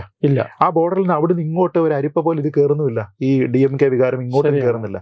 എന്ന് വെച്ചാൽ ഇതൊരു അരിപ്പയല്ല. ഇത് വളരെ ഹാർഡായിട്ട് ഡിഫൈൻ ചെയ്തിരിക്കുന്ന ബൗണ്ടറിയിൽ നിൽക്കുന്ന രാഷ്ട്രീയമാണ്. നമ്മൾ അങ്ങനെ നോക്കിക്കഴിഞ്ഞാൽ ആന്ധ്രയ്ക്കായിക്കോട്ടെ, കർണാടകയ്ക്കായിക്കോട്ടെ ഒക്കെ തന്നെ ഈ രീതിയിലുള്ള കുറച്ച് രാഷ്ട്രീയമുണ്ട്. അപ്പോൾ അതിൻ്റെ ഭാഗമായിട്ട് നമുക്ക് ഇതിനെ നമ്മൾ സെപ്പറേറ്റ് നിൽക്കുന്നു എന്ന് തോന്നുന്നതിനേക്കാൾ നമ്മുടെ ഉള്ളിലുള്ള ഡീപ്പ് റൂട്ടഡ് ആയിട്ടുള്ള പൊളിറ്റിക്സ്, അതിപ്പോൾ സ്കൂളിൽ പഠിക്കുമ്പോൾ, കോളേജിൽ പഠിക്കുമ്പോൾ മുതൽ നമുക്ക് ഉണ്ടാകുന്ന ഒരു പൊളിറ്റിക്സ് ഉണ്ടാവും. അതിൻ്റെ ഇൻഫ്ലുവൻസിൽ വരുന്ന സാധനമാണ്. അപ്പോൾ അതുകൊണ്ട് ഇപ്പോഴും ഈ മെയിൻ സ്ട്രീമിലേക്ക് വരുന്നില്ല. ഇപ്പോൾ ഉദാഹരണത്തിന് BJPക്ക് ഇങ്ങോട്ട് വലിയ രീതിയിലുള്ള സ്വാധീനം ഇല്ല എന്ന് പറയുന്നു. ആ വലിയ രീതിയിലുള്ള സ്വാധീനം ഇല്ല എന്ന് പറയുന്നത് നമ്മൾ എവിടത്തേക്കാണ് പറയുക? അസംബ്ലി സീറ്റുകളിൽ പോലും അല്ല, പാർലമെന്റ് റെപ്രസെൻറ്റേഷനിലാണ്. നേരെ മറിച്ച് അതൊരു സ്റ്റെപ്പ് കയറി വരുന്നത് പോലല്ലേ. ഇപ്പോൾ ഉദാഹരണത്തിന് കേരളത്തിലേക്ക് നോക്കൂ. കേരളത്തിൽ ഇന്ന് ഇവർ ഭരിക്കുന്ന മുനിസിപ്പാലിറ്റികളുണ്ട്, BJP ഭരിക്കുന്ന മുനിസിപ്പാലിറ്റികൾ. കുറച്ച് വർഷങ്ങൾക്ക് മുമ്പ് അതുണ്ടായിരുന്നില്ല. അപ്പം അങ്ങനെ നമ്മൾ നോക്കിക്കഴിഞ്ഞാൽ ഇത് ഓരോ സ്റ്റെപ്പ് വീതം അവർ കയറുന്ന രീതിയാണ്. അപ്പോൾ ഈ ഗ്രോത്ത് ഇവിടെ വളരെ കുറവാണ്. ഗ്രോത്തിൻ്റെ രീതി കുറവാകുന്നതിൻ്റെ കാരണം ഈ പറയുന്ന ഡീപ്പ് റൂട്ടഡ് ആയിട്ടുള്ള ദ്രാവിഡ പൊളിറ്റിക്സ് ഒരു ഭാഗത്ത്, ഡീപ്പ് റൂട്ടഡ് കമ്മ്യൂണിസം ഒരു ഭാഗത്ത്, ഇതുള്ളത് കൊണ്ടാണ്. പക്ഷേ ഓവർ ടൈം ഇതിലൊരു സിന്തസിസ് ഉണ്ടാകും. അപ്പോൾ അത് whether it is good or bad, whether you like it or not, ഈ പറയുന്ന സംഭവങ്ങളെല്ലാം തന്നെ ഇവിടെ ഉണ്ടാകും. അപ്പോൾ അത് may be it will depend on a leader, may be it will depend on a cause, അങ്ങനത്തെ പല കാര്യങ്ങളായിരിക്കും. അപ്പോൾ ഉദാഹരണത്തിന് ഒരു ഹിന്ദു കോസിന് ഇവിടെ ഒരു ഇൻഫ്ലുവൻസ് ഉണ്ടാക്കാൻ പറ്റില്ല എന്ന് നമുക്ക് പറയാൻ പറ്റില്ല. ഒരിക്കലും ശബരിമലയിൽ കഴിഞ്ഞ തെരഞ്ഞെടുപ്പിൽ നമ്മൾ കണ്ടതാണ്. അപ്പോൾ അങ്ങനെ നോക്കിക്കഴിഞ്ഞാൽ ഇതൊക്കെ ഈ പറഞ്ഞതുപോലെ ആൾക്കാരുടെ ഉള്ളിലുള്ള ചില കാര്യങ്ങളെ ഇവർ റിയലൈസ് ചെയ്യുകയാണ്. അതിനുശേഷം ഇത് വീണ്ടും ഈ പറയുന്ന പോലെ ഒരു മറ്റേ അഗ്നിപർവ്വതത്തിന്റെ കണക്ക് അത് ഡോർമെന്റ് ആയിട്ട് വീണ്ടും പോകും. അത് വരുന്ന സമയം എന്ന് പറയുന്നത് ചിലപ്പോൾ വേറൊരു സമയത്തായിരിക്കും. അങ്ങനെയാണ്. അപ്പോൾ നമ്മുടെ അറ്റ് ഹാൻഡ് നമ്മളുടെ പ്രയോറിറ്റികൾ എന്തൊക്കെയാണ്, ആ പ്രയോറിറ്റി നോക്കിയതിന് ശേഷം ഓരോരുത്തർ തീരുമാനിക്കും. പിന്നെ ഉള്ളിലുള്ള ഒരു ഇൻഹെറന്റ് പൊളിറ്റിക്സ് അത് മാത്രമാണ്. നമ്മളൊരു 30 വർഷം മുമ്പ് ഈ സംസ്ഥാനങ്ങളിലെല്ലാം ഉണ്ടായിരുന്ന പൊളിറ്റിക്സ് എങ്ങനെയാണെന്ന് നോക്കിക്കഴിഞ്ഞാൽ ഇന്ന് അതിൽ നിന്ന് വ്യത്യാസമില്ലാത്തത് ഈ പറയുന്ന ദ്രാവിഡ കമ്മ്യൂണിസം സാധനമാണ്. പക്ഷെ അവിടെ ആരെങ്കിലും പ്രോഗ്രസ് വരുത്തിയിട്ടുണ്ടോ എന്ന് ചോദിച്ചു കഴിഞ്ഞാൽ അവിടേക്ക് വരുന്നത് ഈ രീതിയിലുള്ള നാഷണൽ പൊളിറ്റിക്സ്. കോൺഗ്രസ് ഒരു ഭാഗത്ത് വീക്ക് ആവുന്നുണ്ട്. ആന്ധ്രയിൽ മത്സരിക്കാൻ കോൺഗ്രസിൽ ആളില്ലാത്ത ഒരു സിറ്റുവേഷനിലേക്ക് എങ്ങനെ ആന്ധ്ര പണ്ട് കോൺഗ്രസിന്റെ കയ്യിലിരുന്നതാണ്. അപ്പൊ അവിടെ നിന്ന് അത് തീരെ ഇല്ലാതെയാവുകയും പകരം ഈ BJP പല കോർണറുകളിലും പോക്കറ്റുകളിലും ഒക്കെ വരികയും ചെയ്യുന്ന ഒരു സംഭവം ബംഗാളിൽ. കോൺഗ്രസ് ഇല്ലാതാവുന്ന പല സ്ഥലങ്ങളിലും പ്രാദേശിക പാർട്ടികളല്ലേ അതിന്റെ ബെനിഫിറ്റ് എടുക്കുന്നത്. BJPക്ക് ഒരിക്കലും പല സ്ഥലങ്ങളിലും അതിനൊരു പകരമാവാൻ സാധിക്കുന്നില്ല. അതും ഒരു മാറ്റം ഉണ്ടാവുമെന്നാണോ താങ്കൾ? ഇതിന്റെ നമ്മുടെ ഇവിടുത്തെ ഒരു പ്രധാന പ്രശ്നം എന്ന് വെച്ചാൽ നമ്മുടെ നാട്ടിൽ ഇന്നുള്ള എല്ലാ പൊളിറ്റിക്കൽ പാർട്ടികളിലും കോൺഗ്രസും BJPയും ഒഴികെ ബാക്കി ഏതാണ്ട് എല്ലാ പാർട്ടികളും പീപ്പിൾ സെൻട്രിക്കാണ്, അല്ലെങ്കിൽ ലീഡർ സെൻട്രിക്കാണ്. ഞാൻ പറഞ്ഞത് ഇപ്പോൾ സമാജ്വാദി പാർട്ടിയിൽ അഖിലേഷ് യാദവ് അല്ലാതെ ഒരു 5 നേതാക്കന്മാരുടെ പേര് പറയാൻ പറഞ്ഞാൽ നമ്മുടെ നാട്ടിൽ എത്ര പേർക്ക് പറയാൻ കഴിയും? തൃണമൂൽ കോൺഗ്രസിൽ മമതാ ബാനർജി അല്ലാതെ ഒരു 5 പേരുടെ പേര്, BSPയിൽ മായാവതി അല്ലാതെ ഇത്ര പേര്, ആം ആദ്മി പാർട്ടിയിൽ അരവിന്ദ് കെജ്രിവാൾ അല്ലാതെ നല്ല ലീഡർഷിപ്പിലുള്ള ആൾക്കാർ, പഞ്ചാബിലുള്ള ആം ആദ്മി പാർട്ടിയിലെ ഒരു 5 മന്ത്രിമാരുടെ പേര് എത്ര പേർക്കറിയാം? ഇത് തന്നെയാണ് YSR കോൺഗ്രസ്സിൽ, ഇത് തന്നെയാണ് ബിജു ജനതാദളിൽ, ഇത് തന്നെയാണ് DMKയിൽ, AIADMKയിൽ, എല്ലാ പ്രാദേശിക പാർട്ടി, JDSൽ നമുക്ക് ഈ കുമാരസ്വാമിയും ഇതെല്ലാം വേറെ ആരെ അറിയാൻ പറ്റും. അപ്പൊ അങ്ങനെ നോക്കിക്കഴിഞ്ഞാൽ ഇതെല്ലാം തന്നെ പീപ്പിൾ സെൻറ്റേഡ് പൊളിറ്റിക്സ് ആണ്. അപ്പൊ ഇത് തീരുമാനിക്കുന്ന കുറച്ച് കാര്യങ്ങളുണ്ട്. അതായത് അവർക്ക് ചിലപ്പോൾ മതമായിരിക്കാം വിഷയം, ചിലടത്ത് ജാതിയായിരിക്കാം വിഷയം, ചിലടത്ത് ഈ പറഞ്ഞതുപോലെ മൊത്തത്തിലൊരു പ്രാദേശികവാദം, മണ്ണിന്റെ മക്കൾ വാദം, ഇങ്ങനെ പല കാര്യങ്ങളാണ്. ഇതിനെ പെനട്രേറ്റ് ചെയ്യുക എന്ന് പറഞ്ഞാൽ പലപ്പോഴും എളുപ്പമാണെന്നില്ല. താങ്കൾ ഈ പറയുന്ന തിയറിയിൽ കമ്മ്യൂണിസ്റ്റ് പാർട്ടിയെ താങ്കൾ എവിടെ പ്ലേസ് ചെയ്യുന്നത്? അല്ല, കമ്മ്യൂണിസ്റ്റ് പാർട്ടിയുടെ ഇപ്പോഴത്തെ സംഭവം എന്താണെന്ന് വെച്ചാൽ, മുമ്പായിരുന്നെങ്കിൽ കമ്മ്യൂണിസ്റ്റ് പാർട്ടിക്ക് ഒരു പാൻ ഇന്ത്യ പ്രസൻസ് ഉണ്ടായിരുന്നു. പ്രത്യേകിച്ച് ഒന്നാം UPA സർക്കാരിന്റെ സമയത്ത് ഏതാണ്ട് 40 മറ്റോ ഉണ്ടായിരുന്ന ഒരു സമയമാണ്. അപ്പം വളരെ പെട്ടെന്നുള്ള ഒരു ഡിക്ലൈനാണ്. അപ്പോൾ ആ ഡിക്ലൈൻ ഉണ്ടാവുക എന്ന് പറഞ്ഞാൽ അവർ ആൻറ്റിസിപ്പേറ്റ് ചെയ്തു എന്നുള്ളതാണ് പ്രശ്നം. കാരണം ഈ ഡിക്ലൈൻ ഉണ്ടാവുന്നത് എവിടെയാണ്? ഇതിൻ്റെ മെയിൻ സെൻറ്ററുകളിലാണ്, ത്രിപുര പോലെയുള്ള, ബംഗാൾ പോലെയുള്ള. അപ്പോൾ അവിടെ ഉണ്ടായിരുന്ന മോശം ഭരണം, അവിടെ ഉണ്ടായിരുന്ന ഇവരുടെ ഒരു അധികാരം കൊണ്ടുണ്ടാകുന്ന ഒരു ധാർഷ്ട്യം, ഈ കാര്യങ്ങളെ കൺട്രോൾ ചെയ്യാനായിട്ട് അവർക്ക് സാധിച്ചില്ല. ഇന്നിപ്പോൾ കേരളത്തിൽ കണ്ടുകൊണ്ടിരിക്കുന്ന അതാ. പിണറായി 1, പിണറായി 2 എന്ന് പറയുന്ന 2 സർക്കാരുകൾ തമ്മിൽ നയത്തിലും നിലപാടുകളിലും ആൾക്കാരോടുള്ള രീതികളിലുള്ള വ്യത്യാസമുണ്ട്. ഇപ്പം നമ്മുടെ ഇവിടെ പൂച്ചട്ടി കൊണ്ട് തലക്കടിക്കുന്നത് രക്ഷാപ്രവർത്തനമാണ് എന്ന് പറയുകയും മുഖ്യമന്ത്രി തന്നെ പറയുകയാണ്. ഞാൻ പറഞ്ഞ അതിന് പബ്ലിക്കായിട്ട് ഒരാൾ എൻഡോഴ്സ് ചെയ്യുകയാണ്. ആ യാത്ര കഴിഞ്ഞ് 30 ദിവസമായതിനു ശേഷം ആ അഭിപ്രായത്തിൽ മാറ്റമുണ്ടാകാതിരിക്കുക എന്ന് പറഞ്ഞാൽ നമ്മുടെ ഇവിടെ കാണുന്നത് ബംഗാളാണ്, നമ്മുടെ ഇവിടെ കാണുന്നത് ത്രിപുരയാണ്. അപ്പോൾ ഇങ്ങനെ ഒരു വ്യത്യാസം വന്നിട്ടുണ്ട്. മറ്റുള്ള സ്ഥലങ്ങളിൽ ആൾക്കാർ ഈ പറഞ്ഞതുപോലെ ഇത് പ്രശ്നമാണെന്ന് കണ്ട് മേബി 30 വർഷം കൊണ്ടാണ് ഇത് താഴ്ന്നു പോയി ഇല്ലാതെയായത്. ഇനി അതിന്റെ റിവൈവൽ തന്നെ ബുദ്ധിമുട്ടാണ്. ഇവിടെ ഉള്ള ഒരു സംഭവം എന്താണെന്ന് വെച്ചാൽ, ഇപ്പോഴത്തെ CPM ഒരു പ്രാദേശിക പാർട്ടിയുടെ സ്വഭാവമുള്ളത്. കാരണം CPM സംബന്ധിച്ചിടത്തോളം ഇപ്പോൾ പലപ്പോഴും അവർ നാഷണൽ വിഷയങ്ങളിൽ അഭിപ്രായം, അതിപ്പോൾ അഖിലേഷ് യാദവും പറയും, എല്ലാവരും പറയും. അതിനപ്പുറത്തേക്ക് ഇവർക്ക് ഇൻഫ്ലുവൻസ് ചെയ്യാനായിട്ട് പറ്റില്ല. ഇപ്പോൾ BJP ഞങ്ങൾ അടുത്ത തെരഞ്ഞെടുപ്പിൽ തോപ്പിക്കും എന്നിവർ പറഞ്ഞ ആൾക്കാർ ചിരിക്കും. കാരണം എന്താ? ഇവർക്ക് സീറ്റില്ല. ഇവർക്ക് ആകെ 3 സീറ്റ് ലോക്സഭയിലുള്ളതിൽ 2 DMK കൊടുത്ത ഡൊണേഷൻ. അപ്പൊ അങ്ങനെ നോക്കിക്കഴിഞ്ഞാൽ കേരളത്തിൽ വലിയൊരു സ്വാധീന ശക്തിയാണ്. കേരളത്തിലെ സ്വാധീന ശക്തി എന്ന് പറയുന്നത് പിണറായി വിജയൻ എന്ന് പറയുന്ന ഒറ്റ നേതാവിനെ ചുറ്റിപ്പറ്റിയാണ്. അപ്പം നമ്മൾ സ്ട്രക്ചർ നോക്കിക്കഴിഞ്ഞാൽ ഇവർക്ക് ഒരു ദേശീയ ജനറൽ സെക്രട്ടറി ഉണ്ട്, സീതാറാം യെച്ചൂരി. ഞാൻ പറഞ്ഞത് സീതാറാം യെച്ചൂരിക്കാണോ പിണറായി വിജയനാണോ ഏറ്റവും കൂടുതൽ പോപ്പുലാരിറ്റി? പിണറായിക്കാണ്. CPMന്റെ തീരുമാനങ്ങൾ, നയം തീരുമാനിക്കേണ്ടത് പോളിറ്റ് ബ്യൂറോയാണ്. സെൻട്രൽ കമ്മിറ്റി ഉണ്ട്. സെൻട്രൽ കമ്മിറ്റിയാണോ പവർഫുൾ, PB ആണോ പവർഫുൾ, കേരളത്തിലെ കമ്മിറ്റിയാണോ, അല്ലെങ്കിൽ അതിൽ തന്നെ പിണറായി വിജയനാണോ? എന്ന് വെച്ചാൽ ഞാൻ നേരത്തെ പറഞ്ഞതുപോലെ എങ്ങനെയാണോ SP-ക്ക് ഒരു അഖിലേഷ് യാദവ് ഉള്ളത്, TMC-ക്ക് ഒരു മമതാ ബാനർജി ഉള്ളത്, DMK-ക്ക് ഒരു സ്റ്റാലിൻ ഉള്ളത്, ഇതേപോലെയാണ് CPM-ന് ഇന്ന് പിണറായി വിജയൻ. എന്ന് വെച്ചാൽ 1 പേഴ്സൺ പാർട്ടി എന്ന രീതിയിലത്തേക്ക് CPM മാറിയിട്ടുണ്ട്. പക്ഷേ അത്ര സിമ്പിൾ ആണോ ഇത് എന്നൊരു സംശയം എനിക്കുണ്ട്. കാരണം എന്ന് വെച്ച് കഴിഞ്ഞാൽ ഇവരൊരു ഇക്കോസിസ്റ്റം ഇവിടെ ബിൽഡപ്പ് ചെയ്തിട്ടുണ്ട്. അത് പല ഫാമിലീസും ഇവരുണ്ടാക്കിയ ഒരു സിസ്റ്റത്തിൻ്റെ ഭാഗമായിട്ട് ജീവിക്കുന്നവരാണ്. അപ്പോൾ ശരിക്കും പറഞ്ഞാൽ CPM ആദർശപരമായിട്ട് അല്ലെങ്കിൽ ആ ഒരു ക്വാളിറ്റി എന്നുള്ള നിലയിൽ അതില്ലാതായാൽ പോലും ഈ സിസ്റ്റം, ഈ ഇക്കോസിസ്റ്റം നിലനിൽക്കില്ലേ? അല്ല, അതെന്താണെന്ന് വെച്ചാൽ ഇതിൻ്റെ താഴെ തട്ടിൽ ആൾക്കാരിലേക്ക് എത്തുന്ന രീതിയിലുള്ള കുറേ സംവിധാനങ്ങളുണ്ട്. അപ്പം അത് തൊഴിലുറപ്പ് പദ്ധതിയുടെ ഭാഗമായിട്ട് വരുന്ന ആൾക്കാരായിക്കോട്ടെ, കുടുംബശ്രീ പോലെയുള്ള കാര്യങ്ങൾ, സഹകരണ ബാങ്കുകളായിക്കോട്ടെ, പരസ്പര സഹായ സംഘങ്ങളായിക്കോട്ടെ, ഇവിടെ എല്ലാം വെച്ചിട്ട് ഒരു പാൽ സൊസൈറ്റി ഉൾപ്പെടെയുള്ള എല്ലാ കാര്യങ്ങളിലും ആൾക്കാരെ വരെ താഴത്തെ ലെവലിലേക്ക് ലോക്ക് ചെയ്യുന്നതിനും ഇതിലേക്ക് കൊണ്ടുവരുന്നതിനുള്ള ചിട്ടയായിട്ടുള്ള ഒരു പ്രവർത്തനമുണ്ട്. ആ പ്രവർത്തനം എന്ന് പറഞ്ഞാൽ താഴെ തട്ടിലുള്ള അങ്ങേയറ്റത്തെ ആത്മാർത്ഥതയുള്ള കമ്മ്യൂണിസ്റ്റുകാരുടെ ഭാഗത്തു നിന്നുണ്ടാകുന്നതാണ്. അപ്പോൾ ഇതൊരു സിസ്റ്റമായിട്ട് ഇവിടെ പൊയ്ക്കൊണ്ടിരിക്കുകയാണ്. ഇപ്പം നമ്മുടെ നാട്ടിൽ ഈ സഹകരണ ബാങ്കുകളുമായി ബന്ധപ്പെട്ട് വളരെ വലിയ രീതിയിലുള്ള പ്രശ്നമുണ്ടായി. കയ്യിൽ വലിയ പണം ഉണ്ടായിട്ട് അത് തിരിച്ചു കിട്ടാൻ മാർഗമില്ലാത്ത ആൾക്കാർ CPM-കാരായിട്ട് പോലും അവർ പരാതി കൊടുത്തു. എന്ന് വെച്ചാൽ എന്താ, ഞാൻ അധ്വാനിച്ചുണ്ടാക്കിയിരിക്കുന്ന എൻ്റെ വിയർപ്പിനെ ഞാൻ പണമാക്കി അവിടെ വെച്ചിരിക്കുന്ന സാധനം എനിക്ക് കിട്ടാതെ വരുമ്പോൾ എൻ്റെ ആദർശം താഴേക്ക് പോകും. നേരെ മറിച്ച് എൻ്റെ അധ്വാനത്തിനാണ് എനിക്ക് വില തരുന്നത്. അപ്പോൾ ഇതിൽ പലയിടത്തും പെറ്റീഷണേഴ്സ് ആയിട്ടുള്ള ആൾക്കാർ ഇടതുപക്ഷ ബാക്ക്ഗ്രൗണ്ടുള്ള ആൾക്കാർ തന്നെയാണ്. നേരെ മറിച്ച് ഇത് വരുന്ന സമയത്ത് ഈ ബാങ്കുകളെ ന്യായീകരിക്കുന്ന ആൾക്കാരൊക്കെ ഈ ന്യായീകരിക്കുന്നവന് പ്രശ്നമില്ല. കാരണം അവൻ ആ സിറ്റുവേഷനിലില്ല. അവൻ ഇപ്പോഴും പാർട്ടി മോളിൽ മറ്റേ പൈസ താഴെ എന്നാണ്. ഇത് വൺസ് മോളിൽ വരുന്ന സമയത്താണ് ആൾക്കാർ മാറി ചിന്തിക്കുക. ആ മാറി ചിന്തിക്കുന്ന ആൾക്കാർ ഇവിടെ ഉണ്ടോ? ഇപ്പം ഞാൻ പറയുന്നത് പലരും പറയുന്നില്ലേ, കണ്ടല ബാങ്ക്, കരുവന്നൂർ ബാങ്ക്, ഇതിനപ്പുറത്തേക്ക് അന്വേഷിക്കണ്ട.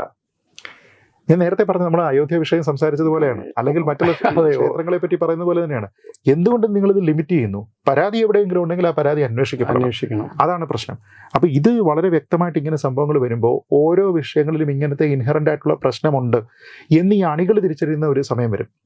ഈ അണികളുടെ വിഷയം കൊണ്ട് മാത്രമാണോ CPM നേരിടുന്ന ഭീഷണി? ഇപ്പോൾ ഒരു എക്സിസ്റ്റൻഷ്യൽ ക്രൈസിസിലേക്ക് CPM പോവുകയാണ് എന്ന് ചിന്തിക്കുന്ന ആൾക്കാരുണ്ട്. ഇപ്പം നേരത്തെ താങ്കൾ പറഞ്ഞ അണികളിൽ കുറഞ്ഞു വരുന്ന വിശ്വാസമുണ്ട്.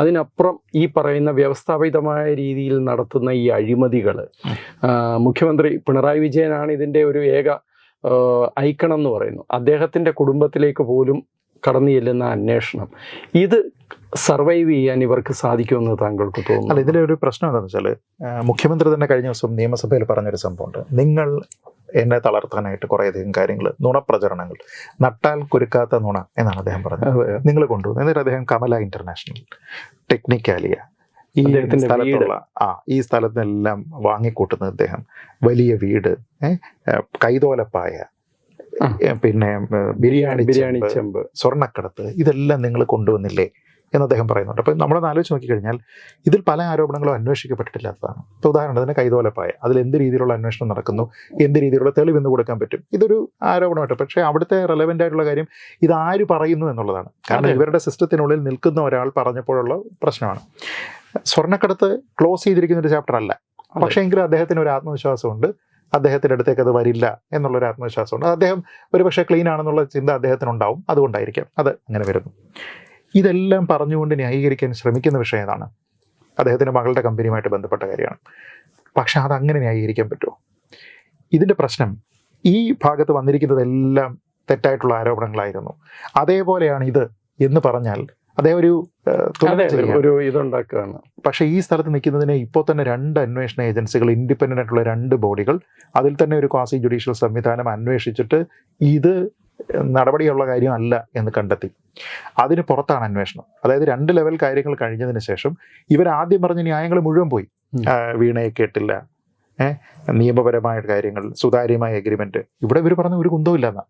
അപ്പോൾ അങ്ങനെ പറയുന്ന സാധനങ്ങളെല്ലാം വെച്ചിട്ട് ലീഗലി സ്റ്റാൻഡ് ചെയ്യുന്ന നിയമപരമായിട്ടുള്ള കാര്യങ്ങൾ വ്യവസ്ഥാപിതമായ മാർഗങ്ങൾ വഴി 2 ഏജൻസികൾ കണ്ടെത്തിയതിനു ശേഷം മറ്റ് ഏജൻസികൾ വന്ന് ഇപ്പോൾ SFIO പോലെ വന്നിട്ട് എൻക്വയറി ചെയ്യുകയാണ്. അതെ. ഈ ഇൻവെസ്റ്റിഗേഷൻ നടക്കുന്ന സമയത്ത് ഇത് രാഷ്ട്രീയ ആരോപണമല്ല. ഈ പറയുന്ന ഇപ്പുറത്തുള്ള എല്ലാം രാഷ്ട്രീയ ആരോപണമാണ്. ഇത് രാഷ്ട്രീയ ആരോപണമല്ല, വിത്ത് എവിഡൻസ് ആണ്. അപ്പോൾ അതിനെ തുലനം ചെയ്താൽ ഉണ്ടാകുന്ന പ്രശ്നം, ഇത് പൊളിഞ്ഞു കഴിഞ്ഞാൽ ഇതിലേക്കും പ്രശ്നം വരും. ഇത് അദ്ദേഹം തിരിച്ചറിയണം. ഇത് വൺസ് പ്രശ്നമാണ് എന്ന് തിരിച്ചറിഞ്ഞാൽ ആൾക്കാർ നാച്ചുറലി മറ്റുള്ള കാര്യങ്ങളിൽ ഇയാളിത് ചെയ്തിരിക്കാം എന്നൊരു ചിന്ത ആൾക്കാർക്കുണ്ടാകും. ആ ചിന്ത പ്രതികൂലമായിട്ട് ബാധിക്കുന്നത് ഞാൻ ഈ പറഞ്ഞതുപോലെ നേതാവിനെയും അദ്ദേഹത്തെ ചുറ്റിപ്പറ്റി നിൽക്കുന്ന പാർട്ടിയുമാണ്. അപ്പൊ ഇതൊരു വലിയ പ്രശ്നമാണ്. ഈ പ്രശ്നം CPM അഡ്രസ് ചെയ്യേണ്ടതാണ്. പക്ഷെ ഇവിടെ പ്രശ്നം ഉണ്ടായത് എന്താണ്? CPM ചെയ്തിരിക്കുന്ന പല കാര്യങ്ങളും കൺവെൻഷനലായിട്ട് അവർ ചെയ്യാത്ത കാര്യങ്ങളാണ്. ഇപ്പോൾ കോടിയേരി ബാലകൃഷ്ണൻ, അദ്ദേഹത്തിൻ്റെ മക്കൾക്കെതിരെയുള്ള ആരോപണം ഉണ്ടാകുന്നു. ഈ ആരോപണം ഉണ്ടാകുന്ന സമയത്ത് പാർട്ടി അതിൽ നിന്ന് മാറി നിൽക്കുക. പാർട്ടി അതിന് അഭിപ്രായമൊന്നും പാർട്ടിക്കില്ല. ആ വിഷയവുമായി ബന്ധപ്പെട്ട് ചർച്ച ചെയ്യാൻ പാർട്ടി ചാനലുകളിലേക്ക് ആളെ വിടുന്നില്ല. നമ്മൾ കാണുന്ന ഇടത് നിരീക്ഷകർ, ചിന്തകർ, ഇവരൊക്കെ വരിക എന്ന് വെച്ചാൽ പാർട്ടിക്ക് ആ വിഷയത്തിൽ അഭിപ്രായമില്ല. പിന്നെ ഒരു ഘട്ടത്തിൽ അനാരോഗ്യം പറഞ്ഞിട്ടാണെങ്കിലും ചെയ്തു. അപ്പൊ ഇത് നമ്മൾ കണ്ടതാണ്. പക്ഷേ ഇവിടെ വരുന്ന സമയത്ത് ആദ്യമേ തന്നെ ഇത് സുതാര്യമായ എഗ്രിമെന്റ് ആണ്, നിയമപരമാണ്, ഇതിലൊന്നും പ്രശ്നമില്ല എന്ന് പറഞ്ഞുകൊണ്ട് പറയുന്നത് പാർട്ടിയാണ്, സർക്കാരും. അപ്പൊ എന്ത് ചെയ്യാം? ആൾക്കാരെന്താ വിചാരിക്കുക? അവിടെ ഇല്ലാത്ത ഒരു സ്കെയിൽ വെച്ചിട്ട് ഈ പുതിയ കാര്യത്തിന് നിങ്ങൾ അളക്കാനായിട്ട് നിങ്ങൾ പോകുന്നു എന്നൊരു ചിന്ത ഉണ്ടാകും. ഇതിൻ്റെ പ്രശ്നം ഇത് വൺസ് ഇത് എന്തെങ്കിലും ഒരു കാര്യമായ പ്രശ്നമാണെന്ന് തെളിഞ്ഞു കഴിഞ്ഞാൽ ഈ ട്രസ്റ്റ് എന്ന് പറയുന്നൊരു ഫാക്ടറിങ് ഇല്ലാതെയാവും.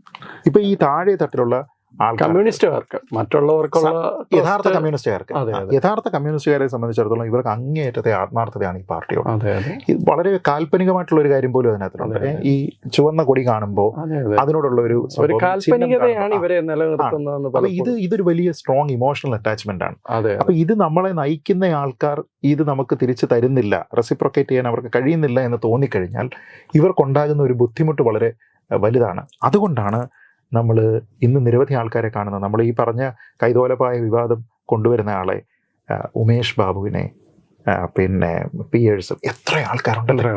ഈ സംവിധാനത്തിന്റെ ഭാഗമായി അതിനെ പിന്തുണയ്ക്കുന്ന, പ്രത്യക്ഷമായോ പരോക്ഷമായോ പിന്തുണച്ചിരുന്ന എത്രയോ ആൾക്കാർക്ക് ഈ ഒരു വൈകാരിക സംഘർഷത്തെ മറികടന്ന് പുറത്തു വരേണ്ടി വന്ന സാഹചര്യമാണ്. ഞാൻ പറഞ്ഞത് അവർക്കതാകാമെങ്കിൽ അവർ വഴിയാണല്ലോ നിങ്ങൾ ഈ പാർട്ടിയെ പറ്റി അറിഞ്ഞത്. ഇവരൊക്കെയാണല്ലോ പലപ്പോഴും ഇതിനെപ്പറ്റി വിശദീകരിച്ചു തന്നത്. അപ്പൊ അങ്ങനെ വന്നിരിക്കുന്ന ആൾക്കാർക്ക് മാറാമെങ്കിൽ മറ്റുള്ള ആൾക്കാർ മാറിപ്പോകും. ഞാൻ പറയുന്നത് ഇതിന് ഉദാഹരണങ്ങളുണ്ട്, ലോകത്ത് മൊത്തത്തിലുണ്ട്. അത് കൂടാതെ ഇന്ത്യയിൽ തന്നെ ബംഗാളിലും ത്രിപുരയിലും അതുകൊണ്ട് ഇപ്പൊ സ്ട്രഗിൾ ചെയ്യുകയാണ്.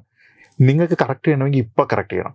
അതില്ലാതെ നിങ്ങൾ ഈ സ്തുതിപാഠകരായിട്ട് ഒരു സംവിധാനം മൊത്തം മാറുകയും ദൈവത്തിന്റെ വരദാനമാണ് എന്നൊക്കെ പറയുകയും ചെയ്തു കഴിഞ്ഞാൽ പിന്നെ രക്ഷയില്ല. അപ്പോ വീണ വിജയനിൽ തട്ടി വിജയൻ വീണു പോകാൻ സാധ്യതയുണ്ട്. വീണു പോകാതിരിക്കട്ടെ എന്നാണ് ഞാൻ പ്രാർത്ഥിക്കുന്നത്. വേറെ ഒന്നുമല്ല. കാരണം അദ്ദേഹം നമ്മുടെ മുഖ്യമന്ത്രിയാണ്. അപ്പം നമ്മളൊരു ഭരണാധികാരിയിൽ നിന്ന് പ്രതീക്ഷിക്കുന്ന കുറേയധികം കാര്യങ്ങളുണ്ട്. അതിൽ അദ്ദേഹത്തിന് തെറ്റ് പറ്റാതിരിക്കട്ടെ, അദ്ദേഹത്തിന്റെ ഭാഗം ക്ലീൻ ആയിരിക്കട്ടെ എന്ന് ഞാൻ ആത്മാർത്ഥമായിട്ട് ആഗ്രഹിക്കുകയാണ്. ഇതൊരു നമ്മൾ ഈ വിഷ്വൽ തിങ്കിങ് എന്നൊക്കെ പറയുന്ന പോലെ അത് ശരിയാണെങ്കിലും അല്ലെങ്കിലും നമ്മുടെ ഒരു ഭരണാധികാരി കറപ്റ്റ് ആവരുത്. നമ്മൾ പലയിടത്ത് കാണുന്നുണ്ട്. ഇപ്പൊ ഹേമന്ത് സോറൻ കഴിഞ്ഞ ദിവസം പൊക്കിക്കൊണ്ടുപോകുന്നു. നമ്മൾ ഡൽഹിയിൽ കണ്ടു, അരവിന്ദ് തമിഴ്നാട്ടിൽ നമ്മൾ കാണുന്നു, വകുപ്പില്ലാതിരിക്കുന്ന മന്ത്രി, ഇങ്ങനെയൊക്കെ നമ്മൾ കാണുന്നു. നമ്മുടെ നാട്ടിൽ അങ്ങനെ ഒരാൾ ആ രീതിയിലത്തേക്ക് പോകാതിരിക്കട്ടെ എന്നുള്ള ആത്മാർത്ഥമായിട്ടുള്ള ആഗ്രഹമാണ്. അപ്പൊ ഞാൻ പറഞ്ഞത്രേ ഉള്ളൂ, ഒരു മുഖ്യമന്ത്രി ആ രീതിയിൽ വരാതിരിക്കട്ടെ. എന്തായാലും അടുത്ത പാർട്ടി തീരുമാനിക്കട്ടെ. അടുത്ത ഇലക്ഷനിൽ ഇതിന്റെ ഒരു ഇമ്പാക്ട് ഉണ്ടാവുമെന്ന് തന്നെയാണ് താങ്കൾ വിചാരിക്കുന്നത്? മുമ്പുള്ള ഇലക്ഷനുകളിലും ഇമ്പാക്റ്റുകൾ ഉണ്ടാകാവുന്ന വിഷയങ്ങളുണ്ടായിരുന്നു. പക്ഷെ ആ സമയത്ത് വളരെ വലിയ ശക്തമായിട്ടുള്ള ഒരു PR സംവിധാനം ഉണ്ടായിരുന്നു. ഇപ്പോൾ ഉദാഹരണത്തിന് പ്രളയവുമായി ബന്ധപ്പെട്ട്, ഓഖിയുമായി ബന്ധപ്പെട്ട്, നിപ്പയുമായി ബന്ധപ്പെട്ട്, കോവിഡുമായി ബന്ധപ്പെട്ട് ഒരു PR സംവിധാനം പ്രവർത്തിച്ചു. ആ കണക്കുകൾ പലതും തെറ്റാണെന്ന് നമ്മൾ പിന്നെ കണ്ടതാണ്. നമ്പർ ഓഫ് ഡെത്തിന്റെ കാര്യത്തിലാണെങ്കിലും ഇത് ഏറ്റവും കൂടുതൽ പകർന്ന കാര്യത്തിലൊക്കെ തന്നെ കേരളം മഹാരാഷ്ട്രയുടെ തൊട്ട് താഴെയാണ് എന്ന് നമ്മൾ കണ്ടതാണ്. പക്ഷേ ഇതിനെ മറച്ചു വെക്കുന്നതിന് വേണ്ടിയിട്ടൊക്കെയുള്ള വളരെ ശക്തമായിട്ടുള്ള PR സംവിധാനം ഇവിടെ നടന്നിരുന്നു. ഇതിന്റെ പിൻബലത്തിൽ കൂടിയാണ് കഴിഞ്ഞ തവണ ജയിക്കുന്നത്. പിന്നെ തന്നെയല്ല, കോവിഡിന്റെ സാഹചര്യത്തിൽ തൊഴിൽ പോലും നഷ്ടപ്പെട്ടിരിക്കുന്ന ആൾക്കാർക്ക് അവർക്കൊരു റേഷനിങ് സംവിധാനവും മറ്റും മറിച്ച് ഇതൊക്കെ വരുന്ന സമയത്ത് ഇവരൊരു വിശ്വാസം അർപ്പിക്കും. ഈ സാഹചര്യം മാറിയാൽ, ഇങ്ങനെ ഈ പറഞ്ഞ പോലെ ഒരു കലാമിറ്റിയെ മുൻനിർത്തിയിട്ടല്ല ഒരു ഇലക്ഷനെ നേരിടുന്നത് എങ്കിൽ ഈ വിഷയങ്ങളെല്ലാം അവിടെ പ്രധാനമായിട്ട് വരും. അങ്ങനെ വരുന്ന സമയത്ത് CPM മുന്നോട്ട് പോകുക എന്നുള്ളത് എളുപ്പമല്ല. പിന്നെ ആത്മാർത്ഥമായിട്ട് CPM ഇനിയും അധികാരത്തിൽ വരാൻ ആഗ്രഹമുണ്ടോ എന്ന് ചോദിച്ചാൽ എനിക്ക് സംശയമാണ്. സാമ്പത്തിക അവസ്ഥ അത്രത്തോളം മോശമാണ്. ഇനി ഭരിക്കാൻ വേണ്ടിയിട്ട് തിരിച്ചു വന്നതിന് ശേഷം ഇവിടെ ഒന്നുമില്ല, ഞങ്ങൾക്ക് ഭരിക്കാൻ പറ്റില്ല എന്ന് പറയുന്നതിനേക്കാൾ നല്ലത് മറ്റൊരാൾ അധികാരത്തിൽ വന്നു കഴിഞ്ഞിട്ട് ഞങ്ങളുടെ കാര്യത്തിൽ നിങ്ങൾക്ക് ബുദ്ധിമുട്ടുണ്ടായിരുന്നില്ല ഞങ്ങളുടെ കാലത്ത് എന്ന് പറയുന്നതായിരിക്കും രാഷ്ട്രീയമായിട്ട് ഒരു പക്ഷേ. ശരിക്കും പറഞ്ഞു കഴിഞ്ഞാൽ നമ്മളെ കേരളത്തിന്റെ സാമ്പത്തിക അവസ്ഥയും നമ്മൾ ചർച്ച ചെയ്യേണ്ടതാണ്. സമയക്കുറവ് കൊണ്ട് അത് വേണ്ടാന്ന് വെക്കുക. അപ്പോൾ ഒറ്റ കാര്യം കൂടെ താങ്കളോട് ചോദിച്ചിട്ട്, താങ്കളിപ്പോൾ ഈ അയോധ്യയെ പോയി തിരിച്ചു വന്നു. അയോധ്യയുമായി ബന്ധപ്പെട്ട് മറ്റൊരു സ്ഥലമുണ്ട്, ഫൈസാബാദ്. താങ്കളുടെ ഒരു വലിയ പ്രോജക്റ്റ്, നേതാജിയുമായി ബന്ധപ്പെട്ട ഒരു പ്രോജക്റ്റുമായി ബന്ധപ്പെട്ട ഒരു സ്ഥലമാണത്. ആ ഗുംനബി ബാബ അദ്ദേഹം ജീവിച്ചിരുന്ന സ്ഥലമാണത്. അപ്പോൾ ശരിക്കും ഈ പ്രാവശ്യം പോയപ്പോൾ അതുമായി ബന്ധപ്പെട്ട് അവിടെ പോവുകയോ അങ്ങനെ എന്തെങ്കിലും ചെയ്തോ? ആ ഒരു പ്രോജക്റ്റിൻ്റെ ഇപ്പോഴത്തെ ഒരു സ്റ്റാറ്റസ് എന്താണ്? ഇത്തവണ എനിക്കതവിടെ പോകാനുള്ള ഒരു പദ്ധതി ഉണ്ടായിരുന്നു. ആ പ്ലാനിങ് വളരെ കൃത്യമായിട്ട് ചെയ്തതാണ്. കാരണം ജനുവരി 22-ാം തീയതിയാണ് അയോധ്യയിലെ പ്രാണപ്രതിഷ്ഠ, 23-ാം തീയതിയാണ് സുഭാഷ് ചന്ദ്രബോസിന്റെ ജന്മവാർഷികം. അപ്പം നോർമലി നമ്മൾ ആ ഭാഗത്ത് ഉണ്ടെങ്കിൽ ആ സമയത്ത് അവിടെ ഈ ഗുംനബി ബാബയുടെ റെസ്റ്റിംഗ് പ്ലേസ് ഉണ്ട്, അവിടെ നമ്മൾ പോകും. അത് ഈ സരയുവിൻ്റെ തീരത്താണ്, ഗുപ്താർ ഘട്ടിലാണ്. അപ്പോൾ അവിടെ ഒരു രാമക്ഷേത്രവും മറ്റു കാര്യങ്ങളും എല്ലാം ഉണ്ട്. ഡോഗ്ര റെജിമെൻറ്റിൻ്റെ കൻറ്റോൺമെൻറ്റ് ഏറിയാണ്. അപ്പോൾ അവിടെ പോകുന്നതൊരു പ്ലാൻ ഉണ്ടായിരുന്നു. പക്ഷേ ഇത്തവണ എൻ്റെ താമസം ലക്നൗവിലായിരുന്നു. അപ്പോൾ അവിടെ അപ്പോൾ അന്നേരം ഉണ്ടായിരുന്ന പ്രശ്നം എന്താണെന്ന് വെച്ച് കഴിഞ്ഞാൽ, ഈ തലേന്ന് പരിപാടി കഴിഞ്ഞതിന് ശേഷം രാത്രി തന്നെ എനിക്കിവിടെ വരേണ്ടി വന്നു. പിറ്റേ ദിവസം തലേന്ന് ഗ്രീൻ കോറിഡോറാണ്, അപ്പോൾ അതുകൊണ്ട് യാത്രയ്ക്ക് കുഴപ്പമില്ല. പക്ഷെ പിറ്റേ ദിവസം ഈ ആൾക്കാരെ മുഴുവൻ നിരച്ച് അയോധ്യയിലേക്ക് പോവുകയാണ്. അപ്പോൾ അതുകൊണ്ട് എനിക്ക് ആ സമയത്തേക്ക് അവിടെ എത്തിപ്പെടാനായിട്ട് എളുപ്പമായിരുന്നില്ല. പക്ഷെ അവിടെ പരിപാടികൾ നടന്നു. അവിടെ ഈ അദ്ദേഹത്തിൻ്റെ റെസ്റ്റിംഗ് പ്ലേസിൽ അവിടെ ഒരു ടൂം കാര്യങ്ങളൊക്കെ ഉണ്ട്. അവിടെ പൂജ കാര്യങ്ങൾ, അവിടെ പ്രാർത്ഥന, എല്ലാ പരിപാടികളും ഒക്കെ അവിടെ നടന്നിട്ടുണ്ട്. പിന്നെ ഇതിന്റെ ഇപ്പോഴത്തെ സ്റ്റേജ് എന്താണെന്ന് വെച്ചാൽ ഞങ്ങളെ സംബന്ധിച്ചിടത്തോളം ഇത് അദ്ദേഹമാണെന്ന കാര്യത്തിൽ യാതൊരു വിധത്തിലുള്ള തർക്കവുമില്ല. ഗവൺമെന്റിലുള്ള നിരവധി ആൾക്കാർ ഞങ്ങൾ സംസാരിച്ചിരിക്കുന്ന അവർക്കും ഇത് കൃത്യമായിട്ട് അറിയാം. പിന്നെ ഇതിന് ലീഗലായിട്ടൊക്കെയുള്ള കുറേ തടസ്സങ്ങളുണ്ട്. ഇപ്പോൾ ഉദാഹരണത്തിന് നമ്മളോട് തന്നെ വ്യക്തിപരമായിട്ട് പറഞ്ഞിരിക്കുന്ന ആയതുകൊണ്ട് ആരുടെയും പേര് പറയുന്നില്ല, പക്ഷെ അധികാര സ്ഥാനത്തിരിക്കുന്ന പല ആൾക്കാരും നമ്മളോട് പറഞ്ഞിട്ടുണ്ട്, it is like a Pandora's box. ഇപ്പോൾ ഇതൊരു ഡെഡ് ഇഷ്യൂ ആണ്. ഇപ്പോൾ ഡെഡ് ഇഷ്യൂ ആണ്. ഞങ്ങൾ തുറക്കാൻ ആഗ്രഹിക്കുന്നില്ല. പക്ഷേ വളരെ വലിയ രീതിയിലുള്ള പബ്ലിക് പ്രഷർ ഉണ്ടാവുകയാണെങ്കിൽ ഒരു പക്ഷേ തുറക്കേണ്ടി വരും. ആ പബ്ലിക് പ്രഷർ ഉണ്ടാക്കേണ്ടത് നിങ്ങളുടെ ജോലിയാണ് എന്ന് ഞങ്ങളോട് പറഞ്ഞ ഡിസിഷൻ മേക്കേഴ്സ് ഉണ്ട്. Decision makers. പക്ഷെ ആർക്കും സംശയമില്ല. അവർക്കാർക്കും സംശയമില്ല. ഇപ്പോൾ ഒരു ഉദാഹരണത്തിന് ഉത്തർപ്രദേശിലെ ഏറ്റവും പ്രധാനപ്പെട്ട ഒരു പൊളിറ്റിക്കൽ നേതാവ്, അധികാര സ്ഥാനത്തിരുന്ന ഒരു പൊളിറ്റിക്കൽ നേതാവ് ഞങ്ങളോട് പറഞ്ഞതാണ് അവിടെ ഒരു മ്യൂസിയം വെക്കണം എന്ന് പറഞ്ഞ് ഈ സന്യാസിയുടെ വസ്തുക്കളൊക്കെ പ്രദർശിപ്പിച്ചുകൊണ്ട് ഒരു മ്യൂസിയം വേണമെന്ന് അലഹാബാദ് ഹൈക്കോടതിയുടെ ഒരു ഉത്തരവുണ്ട്. അപ്പോൾ അലഹാബാദ് ഹൈക്കോടതിയുടെ ഉത്തരവ് നിങ്ങൾ എന്തുകൊണ്ട് നടപ്പാക്കുന്നില്ല എന്ന് ചോദിച്ചപ്പോൾ അദ്ദേഹം പറഞ്ഞാണ്, ശരി ഞാൻ മ്യൂസിയം ഉണ്ടാക്കാം, പക്ഷേ ഈ മ്യൂസിയത്തിൽ വെക്കുന്ന വസ്തുക്കൾ എന്തൊക്കെയാണ്? അത് സുഭാഷ് ചന്ദ്രബോസിന്റെ INA യൂണിഫോം. കാരണം ഈ സന്യാസിയുടെ കയ്യിൽ നിന്ന് കിട്ടിയിരിക്കുന്ന സാധനങ്ങൾ എന്തൊക്കെയാണ്? സുഭാഷ് ചന്ദ്രബോസിന്റെ INA യൂണിഫോം, മറ്റേ കണ്ണട, അത് വേരിയിങ് പവേഴ്സിലുള്ള golden round spectacles, Omega Rolex വാച്ചുകൾ, ഇതെല്ലാം സുഭാഷ് ചന്ദ്രബോസ് ഉപയോഗിച്ചിരുന്ന വസ്തുക്കളാണ്. അതുകൂടാതെ INAയുടെ ഫ്ലാഗുകൾ, അദ്ദേഹം പൂജിച്ചിരുന്ന കാളി ദേവിയുടെ ചിത്രങ്ങൾ, സുഭാഷ് ചന്ദ്രബോസിന്റെ വീട്ടുകാരുടെ ഫോട്ടോസ്, അദ്ദേഹത്തിന്റെ വീട്ടിലുള്ള അച്ഛന്റെ കൊട, മറ്റേത് മറിച്ചത്, സെക്കൻഡ് വേൾഡ് വാറിൽ ഉപയോഗിച്ചിരുന്ന ബൈനോക്കുലറുകൾ, ജപ്പാനിൽ ഇതെല്ലാം അവിടെ ഇരിക്കുന്നത്. അതായത് നിങ്ങൾ അവിടെ നിന്ന് എന്തൊരു സാധനം എടുത്തോ ആ സാധനം is related to Subhash Chandrabose. അപ്പം നിങ്ങൾ പബ്ലിക്കായിട്ട് ഇത് സാധനം കൊണ്ട് വെക്കുക, ക്യൂറേറ്റ് ചെയ്ത് വെക്കുക എന്ന് പറഞ്ഞു കഴിഞ്ഞാൽ ഇതാ വെക്കാനുള്ളത്. അപ്പോൾ ഈ പുള്ളി നമ്മളോട് പറഞ്ഞത്, എനിക്കിത് വെക്കാം, എനിക്കിതിനെ ഗുംനാമി ബാബ മ്യൂസിയം എന്നോ ഗുംനാമി ബാബ ഗ്യാലറി എന്നോ വിളിക്കാൻ പറ്റത്തുള്ളൂ, പക്ഷെ അതിൽ കയറി കാണുന്ന ആൾക്കാർക്ക് ഡേ 1 മനസ്സിലാകും ഇത് ആരാണെന്ന്. എന്ന് വെച്ചാൽ വീണ്ടും ഞാൻ ആ പാൻഡോറാസ് ബോക്സ് തുറക്കുകയാണ്. ഞാൻ അങ്ങനെ തുറക്കത്തില്ല. തുറക്കണമെങ്കിൽ നിങ്ങൾ ഇതൊരു വലിയ മൂവ്മെന്റ് ആക്കി പ്രഷർ ഉണ്ടാക്കണം. ഇന്നത്തെ അവസ്ഥ എന്താ? ഈ മ്യൂസിയം ഗുംനാമി ബാബ ഗ്യാലറി എന്ന പേരിൽ ക്യൂറേറ്ററൊക്കെ വന്ന് ഈ സാധനങ്ങളൊക്കെ എടുത്ത് അവിടെ വെച്ച് ഇനോഗ്രേറ്റ് ചെയ്തു, അടച്ചു. പിന്നെ ഇന്നേ വരെ തുറന്നിട്ടില്ല. അതിനുശേഷം 6-7 വർഷത്തോളമായിട്ടുണ്ടാവും. പിന്നെ ഇന്നേ വരെ അത് തുറന്നിട്ടില്ല. കാരണം വരുന്ന ആൾക്കാർക്ക് ഇത് മനസ്സിലാകും, സർക്കാർ അത് ഉദ്ദേശിക്കുന്നില്ല. അത് ഞാൻ പറയുന്നത് വെച്ചാൽ അതൊരു നിയർ പൊളിറ്റിക്കൽ ഡിസിഷൻ അല്ല. കാരണം ഇന്ന് ഭരിക്കുന്ന ആരാ? BJP ആണ്. തൊട്ടു മുമ്പ് ഭരിച്ചിരുന്ന ആരാ? സമാജ്വാദി പാർട്ടിയാണ്. ഇവിടെ UP.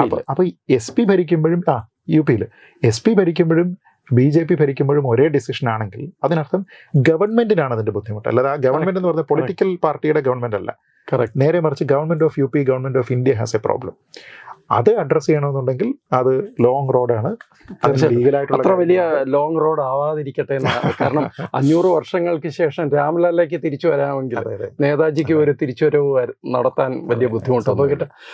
ശ്രീജിത്ത് പണിക്കർ, വളരെയധികം സന്തോഷം ഇത്രയും സമയം ഞങ്ങളോടൊത്ത് ചെലവഴിച്ചതിന്, എല്ലാ വിഷയങ്ങളെക്കുറിച്ചും വളരെ വിശദമായിട്ട് സംസാരിച്ചതിന്. നമുക്ക് വീണ്ടും തീർച്ചയായിട്ടും കാണണം. തീർച്ചയായിട്ടും വലിയ സന്തോഷം.